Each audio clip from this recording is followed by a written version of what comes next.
आपका आज में आपका स्वागत है और अभी हम आ चुके सहयोग रेस्टोरेंट में और हमारे साथ जुड़ चुके संभाजी ब्रिगेड के गोरेगांव तिरोडा क्षेत्र के अध्यक्ष साहब और इनसे हम कुछ वार्तालाप करेंगे और इनसे कुछ पूछेंगे। तिरोडा और गोरेगांव क्षेत्र में इनका ये दौरा कर रहे हैं कि किस कारण कर रहे हैं, इसके बारे में हम इनसे सविस्तर जानकारी लेंगे। तो बताइए सर, क्या आप किस लिए जो अभी आपकी आज मीटिंग थी, किस कारणवश मीटिंग थी और आप किस लिए आए हो, इसके बारे में आप संक्षिप्त जानकारी दीजिए। देखिए, मैं प्रताप पटले और तिरोडा गोरेगांव विधानसभा संभाजी ब्रिगेड क्षेत्र का एक अध्यक्ष करके मेरी नियुक्ति हुई है। इस अवसर पर, जबकि आप सबको मालूम है कि आने वाले कुछ 3 महीने 4 महीने बाद विधानसभा इलेक्शन होने जा रहे हैं, संभाजी ब्रिगेड यह संगठन पूरे महाराष्ट्र में एक क्रांतिकारी संगठन, क्रांतिकारी पक्ष और निष्पक्ष काम करने वाला एक संगठन रही है, पक्ष रहा है। उसी तरह जैसा मराठवाड़ा हो, मुंबई हो और अकोला हो, औरंगाबाद हो, नासिक हो, उसी तरह हमने तय किया है कि संभाजी ब्रिगेड को नागपुर तिरोडा विधानसभा क्षेत्र में जन जन तक पहुंचाना है। इसीलिए हमने आज तिरोडा और गोरेगांव क्षेत्र का दौरा तय किया है। दौरे के लिए हम यहाँ आने के बाद हमारे बहुत सारे पदाधिकारी, बहुत सारे कार्यकर्ता और बहुत सारे जो नागरिक रहते हैं वो हमें मिले। उन्होंने पॉजिटिव वार्तालाप किया, अपना सपोर्ट दर्शाया। दौरा करते करते हम काफी लोगों से मिले। मिलते मिलते हम हमारे संभाजी ब्रिगेड और शिवसेना उबाठा, इनका जो एक संयुक्त महायुति है, उसके अंतर्गत हम तिरोडा के जिला उपाध्यक्ष श्री पलांदुकर सर, वैसे ही तिरोडा गोरेगांव विधानसभा क्षेत्र के निरीक्षक श्री प्रवीण शिंदे साहब जो नासिक से आते हैं, उनके साथ भी आज हमारी बहुत पॉजिटिव मीटिंग हुई। कम से कम हमने 1 से 1.5 घंटा पूरे काफी विषयों पे चर्चा की है। मीटिंग की किस बारे में आपने चर्चा की, उस विषय में बताइए। देखिए, जैसे कि मैंने आपको बताया कि आने वाले समय में विधानसभा इलेक्शन होना है, उसके तहत हमने विचार विमर्श किया पदाधिकारियों के साथ में, और उसमें हमने ठाना कि हमें शिवसेना और संभाजी ब्रिगेड मिलकर ये चुनाव लड़ना है। अगर गोरेगांव तिरोडा विधानसभा क्षेत्र आपको इधर लड़ना है, ऐसा आपकी प्रतिक्रिया रही है? देखिए, मैं तो first of all Sambhaji brigade को यहाँ बढ़ाना है। हमारे कार्यकर्ता पदाधिकारी नियुक्त करके ऑलरेडी कुछ लोग हैं और कुछ लोग बढ़ाना है। हमारे यहाँ के गांव में जो नागरिक रहते हैं, जनता रहती है, उनके घर घर तक पहुँचना है। या पक्ष को कुछ टिकट मिलती है तो उस संदर्भ में हम पूरी तैयारी के साथ में हैं और हम चाहेंगे कि अगर हमें ऊपर से कुछ अनुमति मिलती है तो हम पूरी तरह से तैयार है और इलेक्शन लड़ने के लिए अपने पदाधिकारी कार्यकर्ताओं के साथ में, जनता के साथ में आगे बढ़ चलेंगे। ऐसा लगता है कि आपको टिकट यहाँ से मुहैया होगी, जो संभाजी ब्रिगेड को यहाँ से मुहैया करवाएंगे?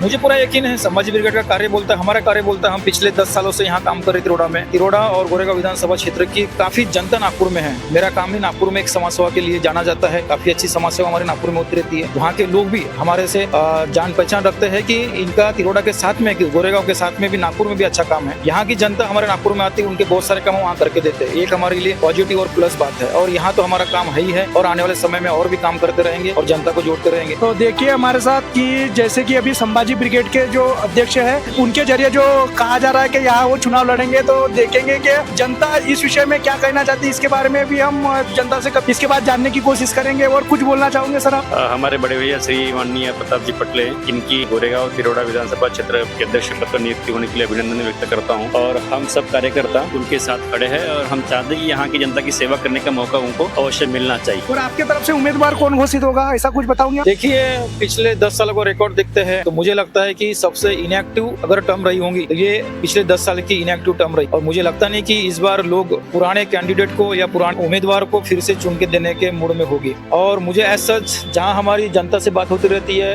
नागरिकों से बात होती रहती है, उनको इस बार नए चेहरे की तलाश है। तो आपको पता भी होगा क्या, यहाँ जो उबाटा बोल रहे हो, जो शिवसेना उद्धव गठ, तो उनके तरफ से कांग्रेस और राष्ट्रवादी जो है, शरद चंद्र पवार गठ से और कांग्रेस से, तो उनका एक आपको टिकट देंगे या वो लड़ेंगे?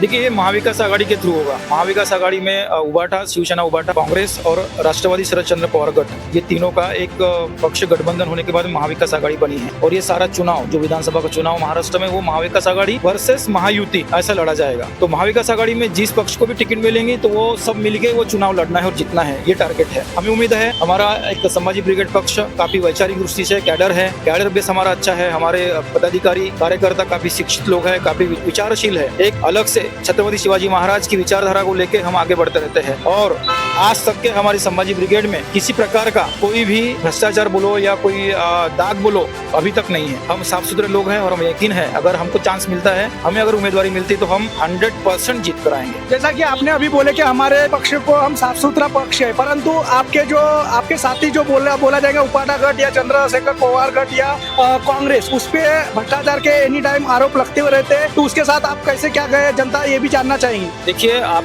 जो बोल रहे हैं वो बात सही है, थे जो भ्रष्टाचारी से वो निकल गए, अभी साफ सुथरे लोग बचे। और अभी कांग्रेस इन्हीं साफ सुथरे लोगों के साथ में, शिवसेना के साथ में, राष्ट्रवादी शरद चंद्र पवार के साथ में हम संभाजी ब्रिगेड कार्य करने के लिए आगे महाविकास आघाड़ी में आए। संभाजी ब्रिगेड की जो विचारधारा मैच कांग्रेस के साथ करती है, ऐसा आपको लगता है? कांग्रेस मैच करती है, सवाल ही नहीं। मतलब हम जो पुरोगामी महाराष्ट्र, संभाजी ब्रिगेड जो हिंदुत्व को लेके एक छावनी चलती है और दूसरी कांग्रेस जो हिंदुत्व को लेके एकदम आरोप करते रहते हैं, जैसे कि अभी बांग्लादेश में जो हो रहे, जो आपने कृत्य देखी वो क्या किस प्रकार से कृत्य हो रहे, तभी भी आप उनके साथ मिलकर इस गोरेगांव और तिरोडा क्षेत्र में लड़ना चाहोगे? क्योंकि इतना होने के बावजूद जो उपाटा के हमने उनका भी जो क्लिप वीडियो वायरल हुई है कि वो हंस रहे थे क्या हिंदू पर जो अत्याचार हो रहे, तभी भी आप संभाजी ब्रिगेड के रह के भी उनके साथ जाना चाहोगे, ऐसा लगता है आपको? देखिए, man to man, person to person बहुत सारी चीजें डिफर करती। मैं ये नहीं कहूंगा कि कांग्रेस हिंदू के साथ में नहीं है। मतलब अगर आप बोलोगे कि हिंदू विरोधी है तो मेरे ख्याल से ये सरासर गलत है। वो सर्वधर्म समभाव है, सभी को लेके चलते हैं, वो सभी जात धर्म को मानते हैं और अपनी जो संविधान है, अपने भारत का जो संविधान है, ये सर्वधर्म समभाव है, सर्वधर्म को लेके चलता है। और उस बैनर के तले संभाजी ब्रिगेड सर्वधर्म समभाव हिंदुओं के साथ मिलकर काम करती है, आगे काम करते रहे। कुछ दिनों पहले जो राहुल गांधी जी का बयान था, ऐसा उनका बयान था कि हिंदू एक आतंकवादी है, ऐसे उनके व्यक्तित्व रहते हैं हमेशा।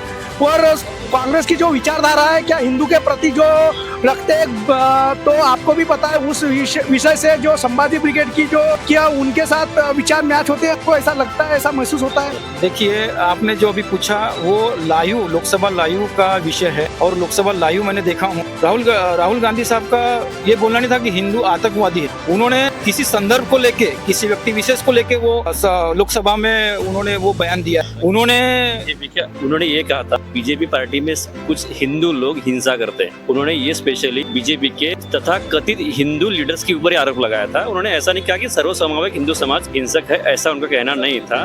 और ये बीजेपी जो है वो हमेशा एक सूडो हिंदुत्व बोलते हैं, उसको अंग्रेजी में सूडो हिंदुत्व है, झूठा हिंदुत्व दिखाने की कोशिश करती है। शरद चंद्र पवार जो साहब है, उनका भी हिंदुत्व के खिलाफ जो रहता है, एक जो संभाजी ब्रिगेड हिंदुत्व को लेके एकदम निष्ठावान जैसा रहती है, परंतु वो शरद चंद्र पवार जो है वो मैच नहीं करते, ऐसा आपको लगता नहीं क्या? नहीं, ऐसा नहीं है। देखो, बीजेपी वाले क्या करते हैं कि वो हिंदुत्व को इतना हाइप कर डालते हैं कि लोगों को आशा अपेक्षा इतनी उनकी बढ़ जाती है, तो हिंदुत्व को उतना वो प्रमोट नहीं कर पाते। बाद में झूठे सपने दिखाना और झूठी चीजें बताना, ये अभी इन चीजों से भी हिंदू लोग कंटाल गए, इन लोगों से परेशान हो चुके हैं। अभी बांग्लादेश में अत्याचार हो रहे हैं हिंदू के ऊपर, तो ना राष्ट्रवादी, ना कांग्रेस, ना उबाटा जो उद्धव ठाकरे, वो ऐसी टिप्पणी उनके हिंदुत्व के ऊपर ही टिप्पणी करते, ऐसा नहीं क्या उनके तरफ से अभी जो रहता था पहले जो उनके तरफ से, तो वो चीज हमको दिखाई कहाँ पे भी नहीं दिखे, उसके बारे में क्या कहना चाहूंगे? हाँ, बिल्कुल बिल्कुल, आप सही बात उठाई। देखो, जिस दिन बांग्लादेश की पूर्व प्रधानमंत्री शेख हसीना जी भारत में लैंड हुई थी अगरतला एयरपोर्ट पर, उसी दिन उन्होंने सर्वपक्षीय पार्टी का मीटिंग बुलाया था मोदी जी ने। और उसके बाद में अपने जयशंकर जी का